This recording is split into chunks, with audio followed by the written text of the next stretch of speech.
So I want to talk about this train trip that I went on over the summer. But before I do that, I'd like to touch on a little bit of my state that I was in mentally before deciding to go on this trip and what was going on in my life a little bit. If you want to see just the stuff about the train, you can skip over to the next video, which I should be releasing at the same time as this video. Or if you want to stick around and just hear me talk about how bonkers everything was for a little while, then stick around, please.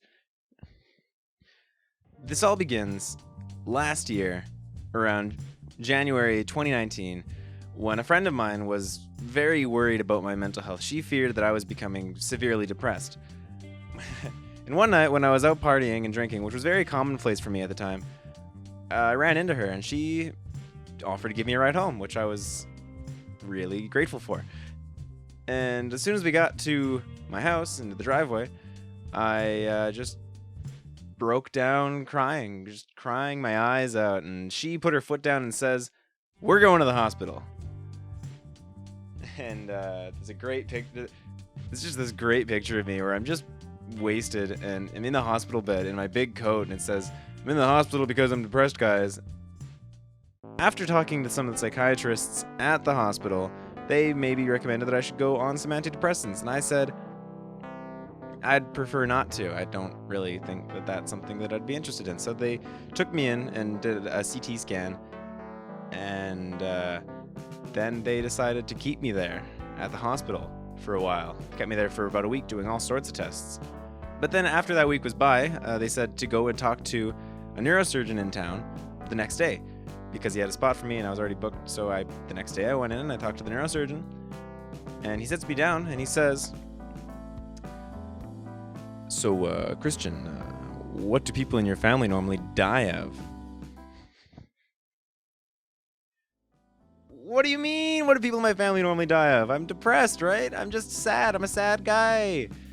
That's all that's going on. Just a sad guy. And then he sort of, does some more tests on me. He bonks my knees. He, touches my back in places and asks me to walk in a circle. All sorts of little things to make sure that I'm walking fine, I guess. And then he sits me down on his computer and he shows me a bunch of pictures of what I can only assume were my brain from the MRI. And he says, "So, yeah, Christian, your brain looks very normal. Very, very good. Except for the tumor." A tumor. Oh, great. I went to the hospital because I thought I was depressed, and I'm leaving with a tumor. And he also goes on to explain that where the tumor was is completely impossible to do anything to. They can't remove it. They can't biopsy it. They can't tell me how long it's even been there for. All we know is that there's a tumor, and that in about 20 years, give or take, that type of tumor would start to kill me. Great, right? Great news. Fantastic news. I'm gonna have a short life. Fantastic. Great. Some people envy that. So naturally, this gave me a huge amount of anxiety, and I ended up dropping all my classes. I got a job at a really nice restaurant in town, and I was just gonna work and see how things went from there. And about 6 months went by with me having this crazy sort of anxiety in my head.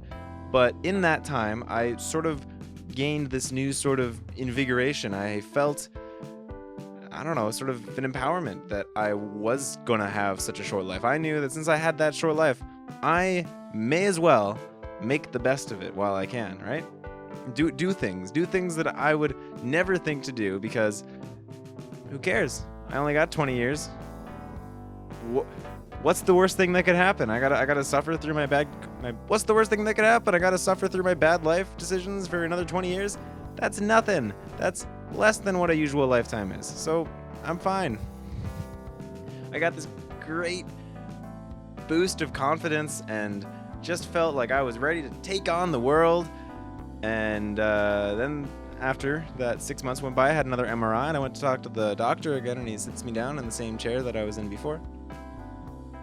And he says a bunch of jargon that I didn't really understand. He says things like, "So, Christian, we've been looking over your MRIs, and all the radiologists in Vancouver, they say that it's just not our garden variety type of thing. It's just not something that we see all the time.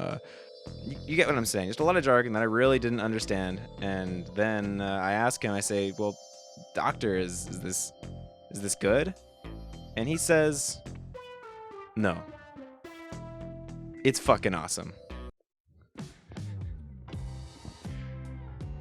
He says that what it looks like is that it's just nothing. It's just a malformation. I just got a funny looking brain, and everything's gonna be fine. I'm gonna live a full, good, normal life.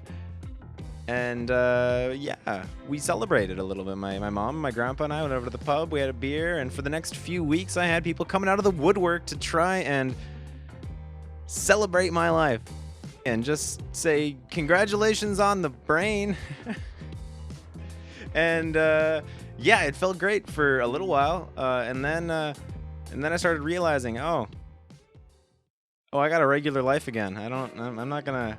I don't have the benefit of living short life to be able to just do whatever I want again. I want to be a regular guy again. And then I started feeling sad again, which you wouldn't expect. You think after such great news, hey, you're gonna live a full great life. You're gonna think, hey, it's gonna be fantastic. But I started feeling sad again, and then I lost my job. It was a really good job, and then I lost it, and I was starting to feel real down in the dumps. It didn't take me long to find a new job. I started at a bakery in town making sandwiches, mass amounts of sandwiches. So many sandwiches, like hundreds of thousands of sandwiches every single night to get sent to all the gas stations in the area. And that was a lot of fun. I had a lot of fun making those sandwiches, but it was the graveyard shift. And I surprisingly really liked the sun. So as much fun as I was having with the people that I was working with and making all these sandwiches, I really just wanted to be able to see the sunlight again.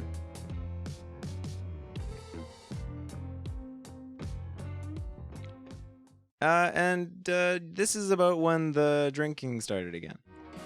And I started going out a lot more again and spending a lot of money on drinking. And I was going to be up all night anyways. Why not drink it away?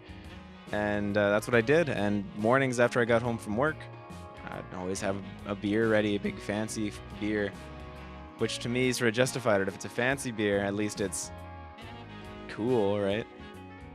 So I was getting down to a low point in my life again, and feeling real down in the dumps again, and drinking again. But one night, a few of my boys came to town, and we were all invited to go to a party.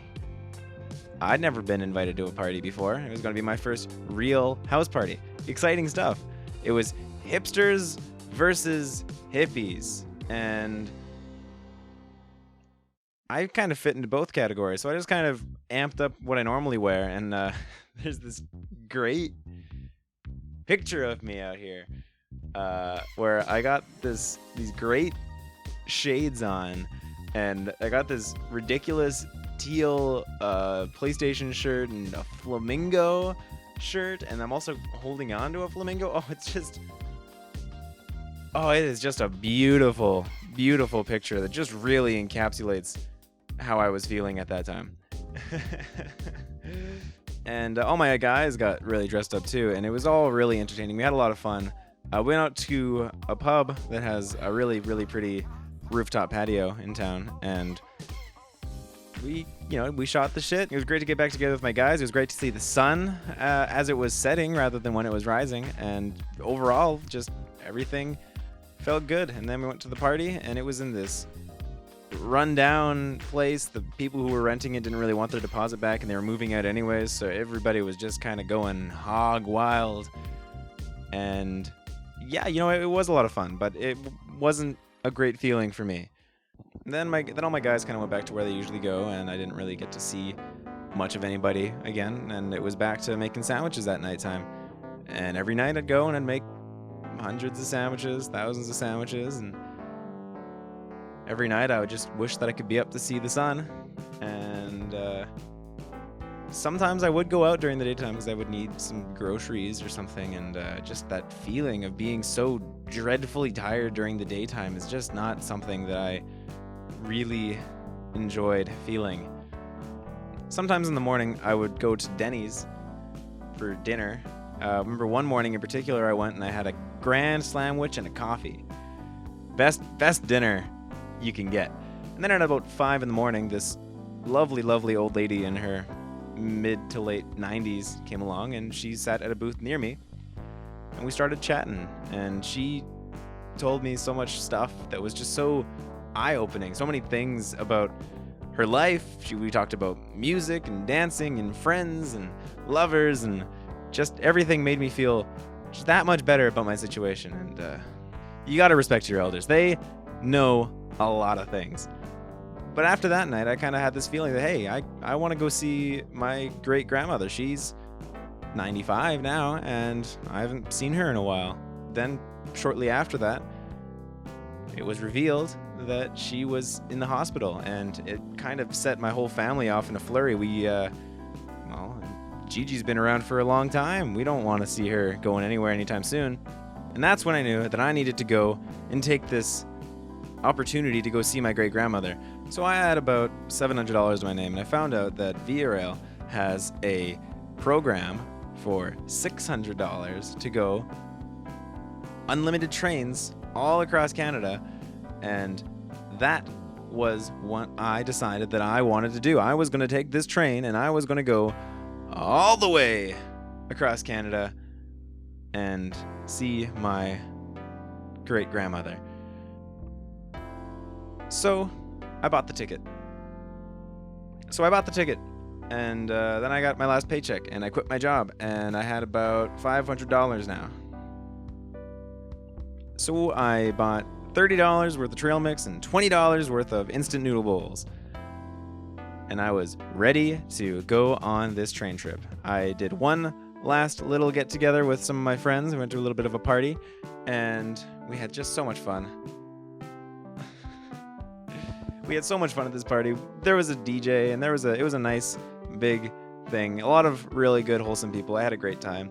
And then I went on one last little camping trip, and went to Denny's one last time with my friends, and then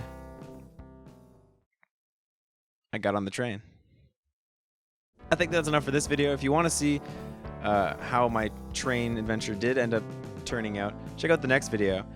And I hope that this style of storytelling is entertaining. So, thank you for watching. And if you made it this far, thank you. See you next time.